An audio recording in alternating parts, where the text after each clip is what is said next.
লাউ এবং গোস্ত একসাথে খেলে কি হয়?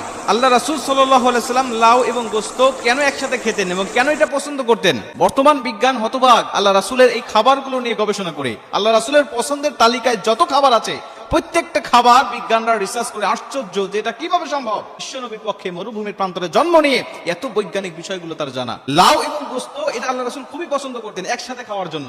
এক হাদিস ইবনে মাজাহ শরীফের 3302 নম্বর এবং 3303 নম্বর এই দুইটা হাদিসের মধ্যে এই বিষয়গুলো বর্ণনা করা হয়েছে। 3302 নম্বর হাদিসের মধ্যে আল্লাহ রাসূল সাল্লাল্লাহু আলাইহি ওয়াসাল্লাম বলেন, আবু হুরায়রা থেকে হাদিসটি বর্ণনা করা হয়েছে এবং আনাস রাদিয়াল্লাহু তাআলা থেকে হাদিসটা বর্ণনা করা হয়েছে। পরের হাদিসটা ইউহিব্বুল করা, আল্লাহ রাসূল সাল্লাল্লাহু আলাইহি ওয়াসাল্লাম ইউহিব্বুল করা, তিনি লাউ খুব পছন্দ করতেন। তার পছন্দের তালিকায় যত খাবার ছিল তার মধ্যে লাউ ছিল অন্যতম। এটা জান্নাতি খাবার, এটা খুব সুস্বাদু একটি খাবার, আল্লাহ রাসূল খাইতেন।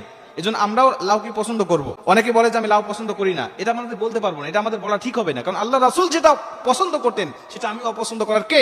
আমি বলতে পারি যে আমি এটা খাই না, এটা বলতে পারেন, কিন্তু আপনি কখনোই বলবেন না যে আমি এটা অপছন্দ করি বা এটা পছন্দ করি না, এটা কখনো বলতে পারবেন না, কারণ আল্লাহ রাসূল এটা পছন্দ করেন। 3303 নম্বর হাদিসের মধ্যে আল্লাহ রাসূল সাল্লাল্লাহু আলাইহি ওয়াসাল্লাম এই হাদিসটা একটি ঘটনা বর্ণনা করা হয়েছে লাউ এবং গোস্ত সম্বন্ধে, যে আনাস রাদিয়াল্লাহু তাআলা আনহুকে তার মা এক ঝুড়ি খেজুর দিলেন, তাজা খেজুর দিলেন এক ঝুড়ি, এবং বললেন যে এটা তুমি আল্লাহ রাসূলের দরবারে পৌঁছে দাও। আনাস রাদিয়াল্লাহু তাআলা আনহু খুশি মনে তিনি এক ঝুড়ি তাজা খেজুর নিয়ে আল্লাহ রাসূলের দরবারে উপস্থিত হলেন, কিন্তু এসে দেখেন যে আল্লাহ রাসূল সে দরবারে উপস্থিত নেই বা বাসায় উপস্থিত নেই।